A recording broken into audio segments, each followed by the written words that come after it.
Hello students. आज हम करने वाले हैं कुछ बेसिक मैथमेटिक्स क्वेश्चंस। मैंने प्रीवियस ईयर के पेपर्स में से कुछ क्वेश्चन सेलेक्ट करे हैं जो आज हम सॉल्व करने वाले हैं। ये क्वेश्चंस काफ़ी ही इजी एंड इंटरेस्टिंग है और प्रैक्टिस शुरू करने के लिए काफ़ी ही बेनिफिशियल है। So let's begin with our first question. हमारा पहला सवाल है the value of x for which the expressions 19 minus 5x and 19x plus 5 become equal is। ये क्वेश्चन बोल रहा है कि हमें x की ऐसी वैल्यू फाइंड आउट करनी है कि जो हमारी ये वाला एक्सप्रेशन है 19 minus 5x एंड जो हमारा सेकेंड एक्सप्रेशन है 19x plus 5 ये दोनों इक्वल हो जाए। दोनों एक्सप्रेशंस को यहाँ पे नोट डाउन कर लिया है। अब जब हम इन दोनों को इक्वल रखेंगे तो आ जाएगा 25x इक्वल्स टू 14 एंड जब हम इसे सॉल्व करेंगे तो हमारा इजीली आंसर आ जाएगा 7/12।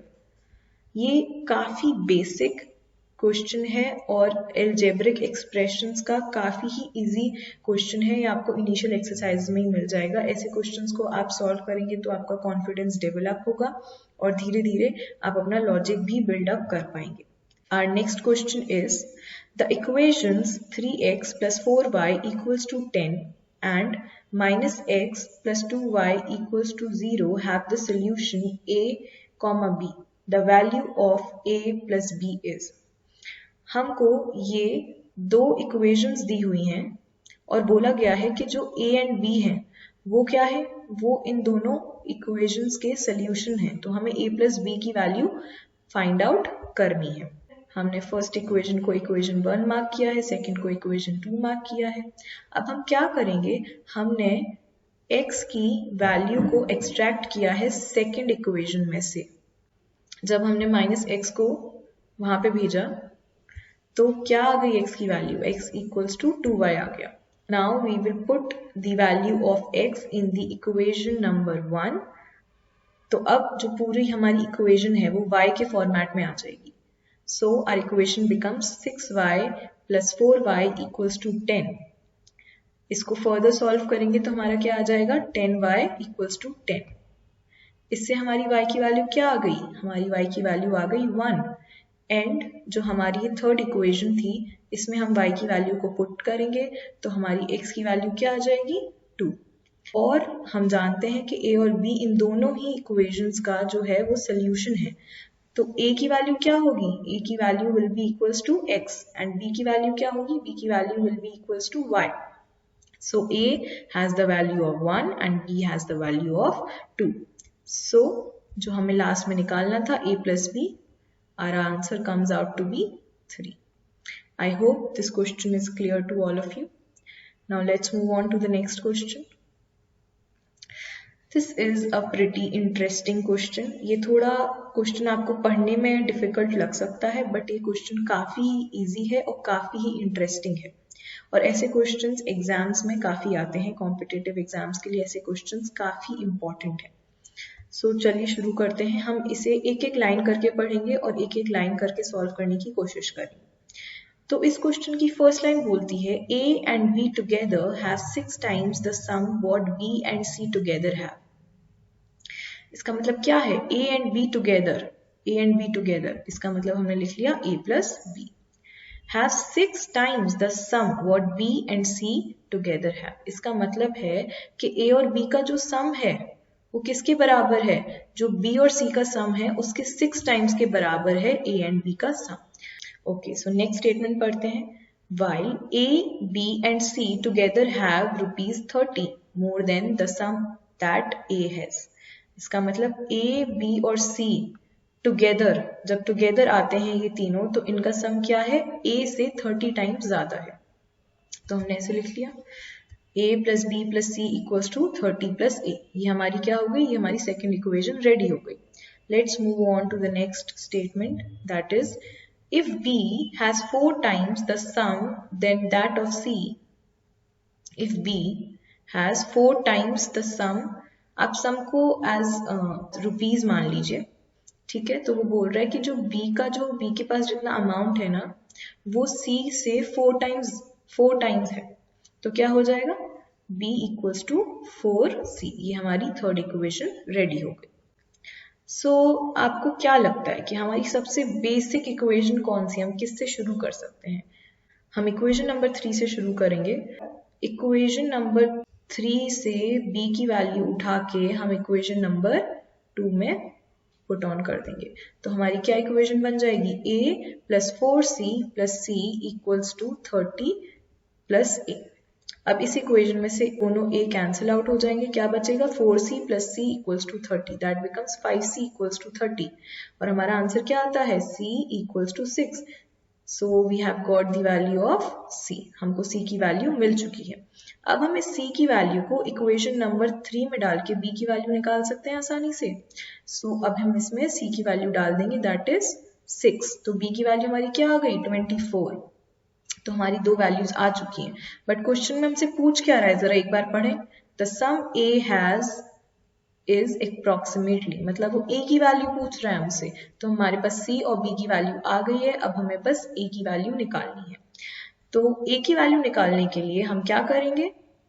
हम फर्स्ट इक्वेशन में b और c की वैल्यूज को पुट कर देंगे। a प्लस b की वैल्यू क्या थी? 24 equals to 6 times of b plus c। b और c की भी वैल्यू पुट कर दी।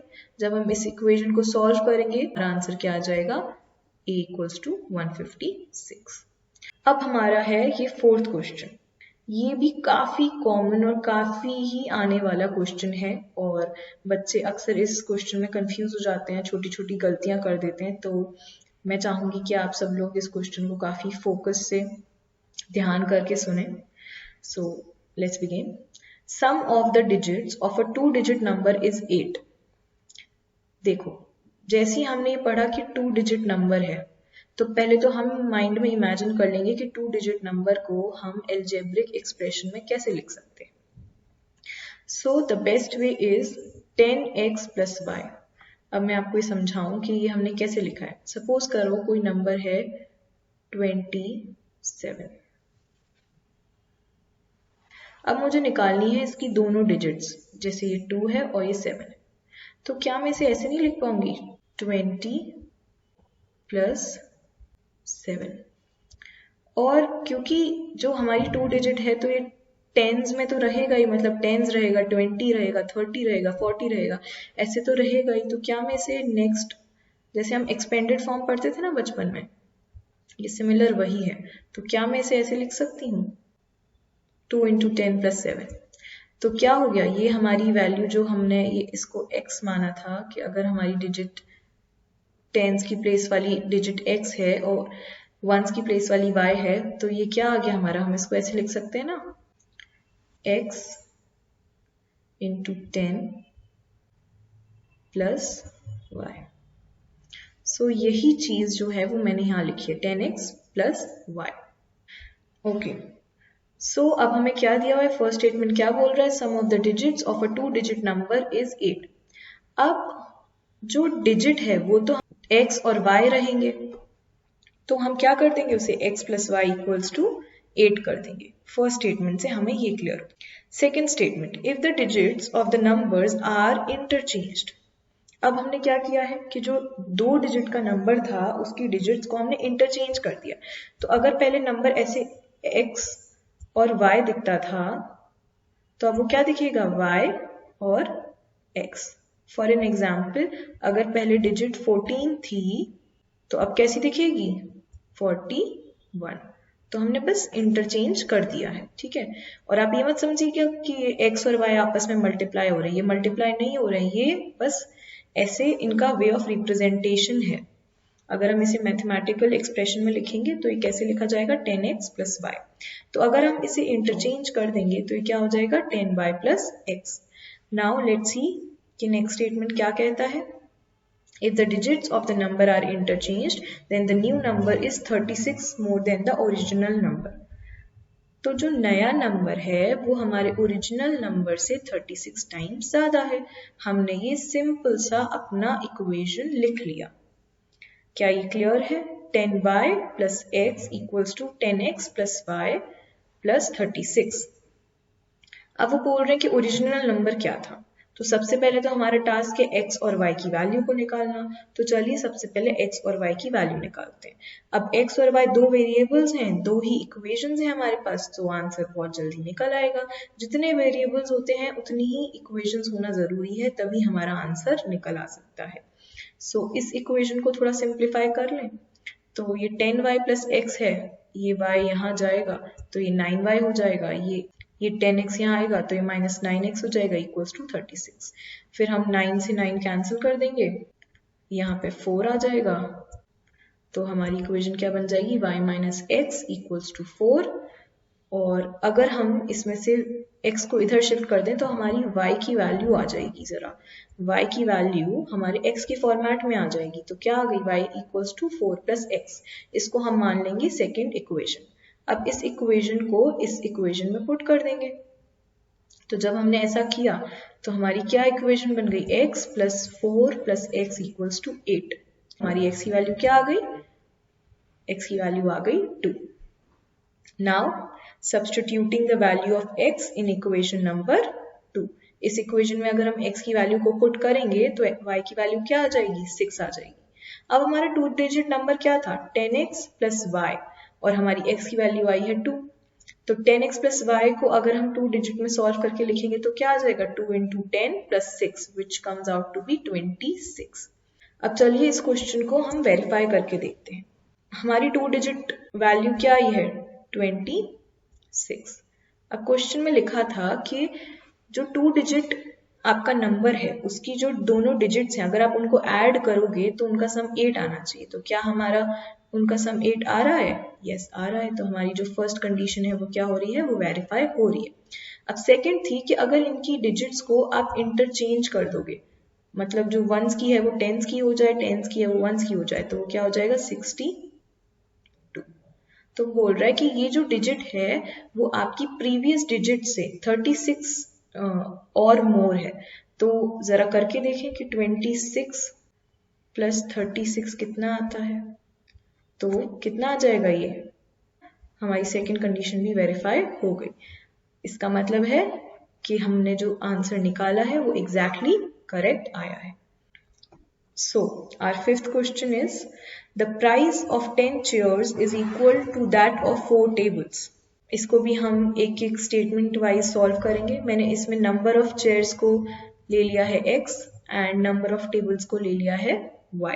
पहले इसी का एक्सप्रेशन लिखते हैं, the price of 10 chairs is equal to that of 4 tables. तो हमारा फर्स्ट इक्वेशन बन गया 10x इक्वल्स टू 4y। अब सेकंड क्या बोलता है, the price of 15 chairs and 3 tables together is 4500। तो 15 chairs मतलब 15x, 3 tables मतलब 3y, तो 15x plus 3y equals to 4500। तो हमारी ये सेकंड इक्वेशन भी रेडी हो गई। अब हम क्या करेंगे कि जो हमारी फर्स्ट इक्वेशन थी उसमें से हम x की वैल्यू को एक्सट्रैक्ट करेंगे। तो उससे x की वैल्यू क्या आ गई, 4y/10। अब इस x की वैल्यू को हम सेकंड इक्वेशन में पुट कर देंगे। तो जब हमने इस सेकंड इक्वेशन में इसे पुट करा तो हमारी y की वैल्यू आ गई 500। अब हम इसे इस वाली इक्वेशन में रखेंगे जिससे कि हमारी x की वैल्यू भी आ जाए। तो जब हमने रखा तो x की वैल्यू क्या आ गई, 200। तो हमारे पास x और y दोनों की वैल्यूज आ गई। पर अब क्वेश्चन पूछ क्या रहा है, अब क्वेश्चन पूछ रहा है the total price of 12 chairs and 5 tables is. इसका मतलब 12x प्लस 5y की वैल्यू क्या है। तो हम क्या करेंगे, x की वैल्यू जो हमारी 200 आई थी उसको रख देंगे, y की वैल्यू जो 500 आई थी उसको रख देंगे, और जब हम सॉल्व करेंगे तो इसका आंसर आएगा 4900। तो इस सब की कॉस्ट क्या हो गई, ₹4900। So now last question of the day. The number of 3 consecutive odd natural numbers is 93. The smallest of 3 numbers is. हमसे बोला गया है कि कोई भी 3 odd natural consecutive numbers हैं जिनको हमने अगर ऐड किया है तो उसका सम 93 आ रहा है और हमें सबसे छोटे वाले का वैल्यू बताना है। तो सबसे पहले तो आपको एक बात बता दूं कि जितने भी हम इवन नंबर होते हैं, अगर हम इवन नंबर्स को सॉल्व करते हैं तो इवन नंबर्स के लिए जो हम एक्सप्रेशन लिखते हैं वो होता है हमारा 2x, और जब भी हमको ऑड के लिए लिखना होता है तो हमेशा क्या हो जाएगा 2x +1। तो अब जैसे कि इसमें बोला है कि हमको 3 ऑड नंबर्स लेने, तो हमने फर्स्टली लिया 2x + 1। अब 2x + 1 में जब मैं +1 ऐड करूंगी तो वो तो एक इवन नंबर आ जाएगा, क्योंकि पहले ऑड नंबर आता है, फिर इवन, फिर ऑड, फिर इवन। बट मुझे क्या चाहिए, सारे ऑड नेचुरल नंबर्स चाहिए। तो मैं क्या करूंगी, 2x + 1 में +2 ऐड करूंगी। जब मैंने +2 ऐड किया तो ये वाला क्या एक्सप्रेशन बन गया, 2x + 3। अब 2x + 3 में भी मैं फिर से 2 ऐड करूंगी, क्योंकि मुझे अगर नेक्स्ट ऑड नंबर चाहिए। तो जब मैंने इसमें 2 ऐड किया तो हमारा नेक्स्ट ऑड नंबर क्या बन गया, 2x + 5। तो हमको 3 ऑड कंसेक्यूटिव नेचुरल नंबर्स मिल गए। अब बोला गया है क्वेश्चन में कि इनका सम किसके बराबर है, 93 के बराबर है। तो हम इन सब तीनों एक्सप्रेशंस को ऐड कर देंगे और 93 के इक्वल रख देंगे। तो जब हम इसको सिंप्लीफाई करेंगे तो हमारी इजी सी इक्वेशन बनेगी 6x = 84, जिसे हम सॉल्व करेंगे तो इससे हमारी वैल्यू आ गई x = 14। बट हमारा आंसर सिर्फ ये नहीं है, हमसे क्या पूछा था, the smallest of 3 numbers is. तो हम क्या करेंगे, स्मॉलेस्ट नंबर क्या था, 2x + 1। हमारा आंसर क्या आ जाएगा, 29।